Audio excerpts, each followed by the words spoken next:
எங்க real estate business கெடுத்தது பத்தாதா, இப்போ அண்ணன் தங்கச்சி உறவையும் கெடுக்க போறேன். ராகினி, என்ன வந்ததும் வராதுமா நீ படம் சண்டை போடுற? வாங்க வசந்த், உள்ள வா. சத்யாதா சாப்பிட கூட. ஒரு நிமிஷம் என்ன, நான் இவகிட்ட ஒரு கேள்வி கேட்காம உள்ள வர முடியாது. சொல்லு, இது எத்தனை நாள் திட்டம்? எங்க அண்ணனை எங்க வீட்ல இருந்து பிரிச்சு தனி கொடுத்தன போறது எப்ப காத்துட்டு இருந்தியா? ராகினி, மரியாதையா பேசு. நீங்க இருங்க. நடந்து என்னன்னு உனக்கு தெரியாதா? நானே உங்க அண்ணன் அங்க இருந்து கூட்டிட்டு வந்தேன். மாமா தான் இனிமே இவர் அந்த வீட்ல இருக்க கூடாதுன்னு வெளியே அனுப்பிட்டாரு. இவர் கூட தான் நான் வந்திருக்கேன், ஏன் கூட இவர் வரல. அத முதல்ல புரிஞ்சுக்கோ. அப்படியே எங்க அப்பா கோவத்துல பேசியிருந்தாலும் நீ தானே தடுத்திருக்கணும். எங்க அப்பா கிட்ட பேசி நீ தான் மறுபடியும் எங்க அண்ணனை வீட்டுக்குள்ள கூட்டிட்டு போயிருக்கணும். அதை விட்டுட்டு கிடைச்சதுடா சான்ஸ் இங்க கூட்டிட்டு வந்து தனியா தங்கினா என்ன அர்த்தம்? தனி கொடுத்துட்டு போற பிளான் இருக்குன்னு தானே அர்த்தம். அபாண்டமா பேசாத ராகினி. எது அபாண்டம்? ஆரம்பத்துல இருந்தே உன் குடும்பம், உன் மாமா குடும்பம், உன் தங்கச்சிங்க இவங்கள தானே உனக்கு பிடிக்கும். எங்க குடும்பம்னா எப்பவுமே உனக்கு வேப்பங்காய் தானே. என் குணம் தெரிஞ்சுமா நீ இப்படி பேசுற? உன் குணம் தெரிஞ்சதுனாலதான் பேசுறேன். நீ தனி கொடுத்துன போறதுக்காக போட்ட டிராமா தான் இது. இத கூட புரிஞ்சுக்க முடியாத முட்டாள் இல்லன்னா. ஏமுடைய பொண்டாட்டிய மரியாதையாக பேசிட்டு இருக்க, தனி கொடுத்துறன்னு இல்லாததெல்லாம் பேசிட்டு இருக்க. ஓ, இப்படிதான் புருஷனுக்கு சொக்குப்பொடி போட்டு வைக்கணும். முந்தா நாள் வரைக்கும் உனக்கு நான் முக்கியம், இன்னைக்கு திடீர்னு பொண்டாட்டி பாசம் பொத்துக்கிட்டு வருது. நடந்தது புரிஞ்சுக்கிற அறிவும் கிடையாது, மரியாதை கொடுக்கிற ஜென்மமும் கிடையாது. என்ன பேசுறேன்னு தெரிஞ்சுதான் பேசுறியா? நடந்தது தெரியுமா உனக்கு? நல்லா தெரியும்.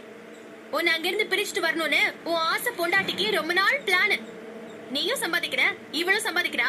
2 பேர் சம்பளத்தையும் தனியா ஒதுக்கிட்டு வசதியா வாழணும்னு இவன் நினைக்கிறா. நீயும் அதுக்கு ஒத்து ஊதுற. அதான் நடந்திருக்கு. அறிவு கட்டாளே, இன்னொரு வீட்டுக்கு போயிட்டேன்னு பாக்குறேன். இல்லன்னா நடக்கிறதே வேற. முதல்ல கிளம்பு. ரெண்டு பேரும் கொஞ்சம் நிறுத்துறீங்களா? என்ன ஓவரா பேசிட்டே போறீங்க? இதோ எங்க அண்ணனை வெளியே போக சொல்லிட்டாங்களா? உடனே பாக்கணும்னு ராகினி சொன்னதாலதான் நாங்க உங்களை பார்க்கவே வந்தோம். வந்தவங்களுக்கு மரியாதை கொடுக்கலாம் கூட பரவாயில்ல, மரியாதையாவது அனுப்பி வைக்கலாம்ல. நம்ம மாட்டை விரட்டுற மாதிரி விரட்டுறீங்க. எல்லாம் போதுங்க, இதுக்கெல்லாம் சேர்த்து வச்சு நீங்க அனுபவிப்பீங்க. வாராகினி போலாம். வசந்த், நடந்தது தெரியாம நீங்களும் பேசாதீங்க. எல்லாம் புரியுதுங்க. உங்களுக்கு உங்க பொண்டாட்டி முக்கியம்னா எனக்கு என் பொண்டாட்டியோட மரியாதை முக்கியம். வேண்டாம் வசந்த், தங்கச்சி புருஷங்கிறதுனாலதான் மரியாதை கொடுத்து பேசிட்டு இருக்கேன். 3வது ஆளா இருந்திருந்தா நிறைய வாய் பேசியிருக்காது. சத்யாவை மதிக்காதவங்களுக்கு இந்த வீட்டுல இடம் இல்ல. நீங்க போலாம். என்னையும் என் புருஷனையும் மதிக்காத இந்த வீட்டுல எனக்கு மட்டும் என்ன வேலை? போறேன். ஆனா பொண்டாட்டின்னு என்ன அசிங்கப்படுத்துறல, அதுக்கு நீ அனுபவிப்ப. பிளான் பண்ணி என்ன எங்க அண்ணன் கிட்ட இருந்து பிரிச்சுட்டல, உனக்கு நிச்சயம் கேடு நடக்கும். இத பாத்துட்டு இருக்கிற அந்த சாமி உண்மைனா உனக்கு கண்டிப்பா கெட்டதுதான் நடக்கும்.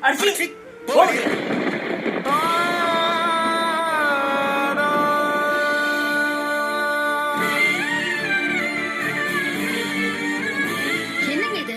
அவதான் சின்ன பொண்ணு ஏதோ பேசிட்டு போறேன்னா நீங்களும் இப்படி பேசுறீங்க? முடியாது. உன்னை அசிங்கப்படுத்துறவங்களை என்னால சகிச்சுட்டு இருக்க முடியாது. அது என் தங்கச்சியா இருந்தாலும் சரி. இந்த விஷயத்துல நான் செஞ்சதா சரி. வேற எதுவும் பேசாத, சொல்லிட்டேன்.